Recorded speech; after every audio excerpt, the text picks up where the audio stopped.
Hello everyone, it's me, Lauren. I'm back with my read aloud of I Survived the Destruction of Pompeii. And I'm going to begin with chapter 12, but a little recap. We left Marcus and Tata on horseback as they were rushing away from the mountain Vesuvius, which was starting to behave very, very strangely. And Tata is starting to have some theories about what could be going on under that mountain, and he has become convinced that it's going to explode. So as I'm reading this, I want you to think a little more about some of the things that I've been talking about in the other read-alouds.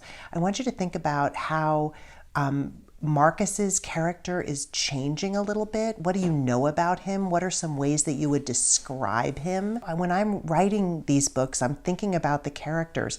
I'm thinking about how I want them to change as the book goes on. So keep that in your mind too. How has Marcus changed from the very beginning of the book to now? And what are examples of this? How do we know that he's changed?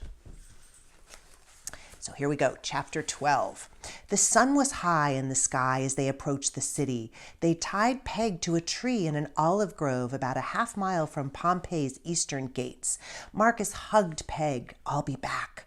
The mare nosed him in the chest, looking him in the eye. The ground rumbled again. The tremors were definitely getting stronger. Marcus looked back nervously at the mountain and loosened Peg's rope. "If we're not back, you need to break free from here and get out on your own." Peg eyed him. "Do you understand me?" he said. "Don't wait for us." The mare snorted. Marcus hoped that meant yes. He hugged her one last time, and Tata rubbed her nose before they headed to the city gates.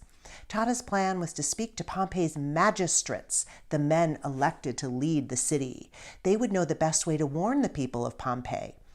Marcus and Tata wove through the crowded streets, keeping their eyes out for the men who might help and those who might be hunting for them. It didn't take long to reach the Forum, an open square surrounded by 5 buildings, and the city's main temple, dedicated to Jupiter. Statues of emperors and generals seemed to glare at Marcus as he followed Tata to the magistrates' building. Marcus's heart pounded as they approached the entrance, where 3 steely-looking guards stood watch. "Stop, slave," a guard ordered. Tata held his head up. "Sir, I have an urgent message for the city's leaders. The city is in danger. We must warn the people of Pompeii." Here's a picture of Papa talking to those guards and their steely looks. The man barely glanced at Tata from beneath his helmet. "Be gone," the guard ordered, shooing him as though he were a stray dog. "Sir," Tata said, "it's the mountain. There will soon be a terrible explosion. The guard raised his spear menacingly. "Go from here. Nobody wants to talk to a filthy slave." Suddenly Marcus couldn't help but see what the guard saw when he looked at Tata. With his tattered tunic and body stained with bruises, Tata looked little better than the beggar woman. The other guards stepped up, their spears glinting in the sun. Do you remember the beggar woman from an earlier chapter? I might want to remind you of her, because she's making a little bit of an appearance again. The other guards stepped up, their spears glinting in the sun. This was hopeless, Marcus realized. "You're making a mistake," Tata warned, taking Marcus's arm and hurrying him away. They walked out of the Forum and headed toward the main street. "We'll have to tell people ourselves," Tata said. "We'll go to the shops and restaurants. Hopefully some people will listen." Marcus hoped Tata couldn't read his thoughts, that they were wasting their time. Nobody would take the word of a slave. They stood on the sidewalk waiting to cross the crowded street. 2 laughing little boys ran behind their mother. One held a wooden sword. "I'm Cyclops," the boy sang. The gladiator match, that's where everyone was heading. Marcus watched the boys, but then his eyes drifted up to Vesuvius. What he saw stopped his heart. A wisp of smoke rising out of the peak. The mountain seemed to be coming alive. "Tata," Marcus pointed up at the smoking mountain. Tata stared in horror and fascination. They both stood there, their eyes glued to the mountain, which is why they didn't see the golden chariot that stopped suddenly right in front of them, or the pair of cold, pale eyes that glared at them. By the time Marcus saw Festus, his guards rushing towards them, it was too late. Penned in by the crowds, he and Tata were trapped. And seconds later, Marcus was staring at the glinting tip of a spear. idiots, Festus hissed. You actually believed you could escape? Tata shook his arm from the guard's grip and stepped toward Festus. Sir, please, a disaster is coming. The mountain is about to explode. People must leave the city right away. Papa, Festus laughed cruelly. You think you can save yourselves by telling a tale? The guard grabbed Tata roughly, and once again, Tata shook himself free. He seemed to be gaining strength from the crowd, from the fear and panic in the eyes of the people all around them. You felt the earth tremors, and now look at the mountain. You can see for yourself the smoke. Any moment, it's about to explode. Festus did not even look at the mountain. He put his face close to Tata's, screaming, You dare try to outsmart me? You think I'm a fool? Think of your uncle, sir, of Linus, Tata said, struggling as the guard gripped him again. He would agree with me, I'm certain.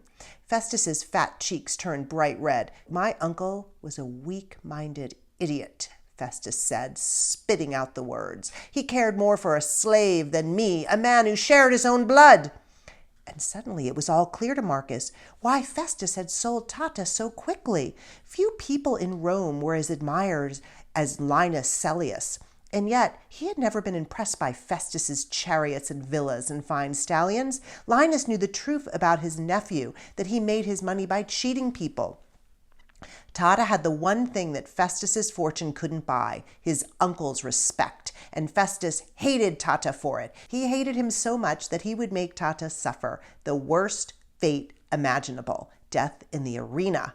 Take this slave to the lanista, Festus ordered. He will be there just in time for his match against Cyclops. As the guards dragged his father away, Marcus's blood boiled in his veins. His heart smoldered with hatred. He stepped close to Festus, looking him squarely in his fish-like eyes. You are evil. Marcus, Tata gasped. Marcus couldn't miss the flicker of shock on Festus's face. But of course, Festus had the last word. Take the boy to the lanista too. Tell him it's a gift from me. It will be quite a show today for the people of Pompeii. As the guards took hold of Marcus, something exploded deep inside him. He opened his mouth to scream, to curse Festus and this dark, evil world. But it was not Marcus's voice that filled the air. It was the voice of Vesuvius. Two shattering explosions. Boom! Boom! Chapter 13. The ground shook as Marcus had never felt before, as though hundreds of monsters were waking up in their underground caves, pounding the earth in fits of fury. Panicking, the guards let go of Marcus and Tata. Marcus ran to his father and clung to him, struggling to stay upright as the earth rose and fell like waves on a wild river. The top of the mountain had blown off, and from the jagged opening gushed an enormous billowing brown cloud. The cloud seemed to stretch to the heavens. Flames shot through the smoke as jagged bolts of lightning ripped at the sky. Here's a picture.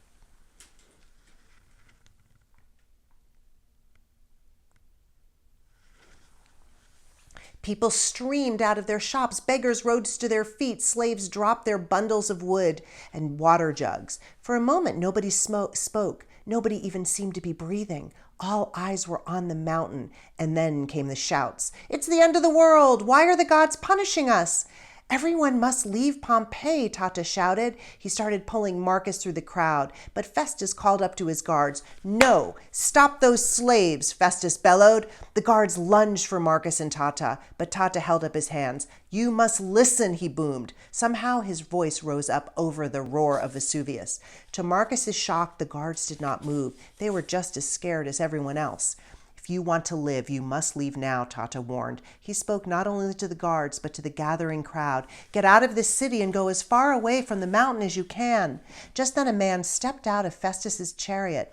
His fine white toga swished around his powerful body. In his hand flashed the seal of a senator, one of the most powerful men in Pompeii. But it was not Festus that this man had come to talk to. It was Tata.